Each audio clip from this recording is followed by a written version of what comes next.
নমস্কার, অপর্ণা রান্নাঘরে তোমাদের সবাইকে স্বাগত।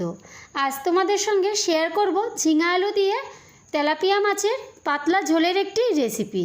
তো চলো দেরি না করে দেখে নেওয়া যাক আমার আজকের এই রেসিপি। ঝিঙা আলু দিয়ে পাতলা এই তেলাপিয়া মাছের ঝোল বানাবার জন্য এখানে আমি ঝিঙা আর আলু কেটে পরিষ্কার করে ধুয়ে নিয়েছি। এদিকে আমি 4 পিস তেলাপিয়া মাছ কেটে ধুয়ে পরিষ্কার করে নিয়ে এইবার দিয়ে দিচ্ছি মাছের গায়ে সামান্য কিছুটা লবণ আর কিছুটা হলুদ।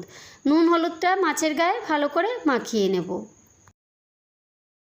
মশলার জন্য ব্যবহার করছি এখানে কাঁচা পাকা লঙ্কা, 1 চামচ গোটা জিরে, সামান্য একটু জল দিয়ে মিক্সচারে খুব ভালো করে ব্লেন্ড করে নেব। কড়াইতে তেল দিয়ে দিচ্ছি নুন হলুদ মাখিয়ে রাখা তেলাপিয়া মাছ দিয়ে মাছগুলোকে একটু উল্টে পাল্টে ভেজে নেব। তবে যেহেতু তেলাপিয়া মাছ তাই খুব বেশি কড়া করে কিন্তু ভাজবার কোনো দরকার নেই। মাছটাকে একটু উল্টে পাল্টে হালকা করে ভেজে নিয়ে নামিয়ে নেব। ওই একই তেলের মধ্যে দিয়ে দিচ্ছি কেটে রাখা আলু দিয়ে আলুগুলোকে একটু ভালো করে ভেজে নেব। আলু আমার ভেজে নেওয়া হয়ে গেছে, নামিয়ে একটা আলাদা পাত্রে রেখে নিচ্ছি। ওই একই তেলে দিয়ে দিচ্ছি এবার ঝিঙা দিয়ে ঝিঙাটাকেও 1-2 মিনিট একটু এভাবে নেড়ে চেড়ে ভেজে নামিয়ে নেব।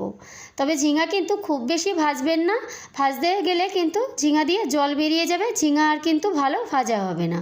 গ্যাসের আঁচটা বাড়িয়ে রেখে এভাবে 1-2 মিনিট একটু নাড়াচাড়া করে ঝিঙাটাকে ভেজে নামিয়ে নেব। ওই তেলের মধ্যে ফোড়নে দিয়ে দিয়েছি 1/2 চামচ কালো জিরা। এইবার দিয়ে দিচ্ছি মিক্সচারে ব্লেন্ড করে রাখা মশলা। এইবার মশলার মধ্যে দিয়ে দিচ্ছি স্বাদ অনুযায়ী লবণটা তোমরা তোমাদের স্বাদ মতো ব্যবহার করবে। দিয়ে দিচ্ছি কাশ্মীরি লঙ্কার গুঁড়ো আর হলুদ। এইবার মশলা দিয়ে তেল ছেড়ে না দেওয়া অবধি মশলাটা খুব ভালোভাবে কষিয়ে নেব। আর মশলা কষানোর সময় গ্যাসের আঁচটা একটু কমিয়ে রেখে মশলাটা কষাবো। মশলা খুব ভালোভাবে কষিয়ে নিয়ে এইবার দিয়ে দিচ্ছি ভেজে রাখা আলু দিয়ে ভালো করে একটু নাড়াচাড়া করে নিয়ে দিয়ে দিচ্ছি পরিমাণ মতো জল। এখানে জলের ব্যবহারটা একটু বেশি করছি, যেহেতু একটু পাতলা ঝোল হবে তাই জলের পরিমাণটা একটু বেশি দিলাম। এবার দিয়ে দিচ্ছি ভেজে রাখা তেলাপিয়া ভেজে রাখা মাছগুলোকে দিয়ে ভালো করে একটু নাড়াচাড়া করে নিয়ে দিয়ে দিচ্ছি এবার ভেজে রাখা ঝিঙা দিয়ে ভালো করে একটু নাড়াচাড়া করে গ্যাসের আঁচটা মিডিয়াম আঁচে রেখে ঢাকা চাপা দিয়ে রান্না করব 5 থেকে 6 মিনিট। মাঝে একবার ঢাকা খুলে নাড়াচাড়া করে দেব। 4-5 মিনিট রান্না করে নেওয়ার পর এখন কিন্তু রেডি হয়ে গেছে আমাদের তেলাপিয়া মাছ দিয়ে ঝিঙা আলুর পাতলা ঝোল।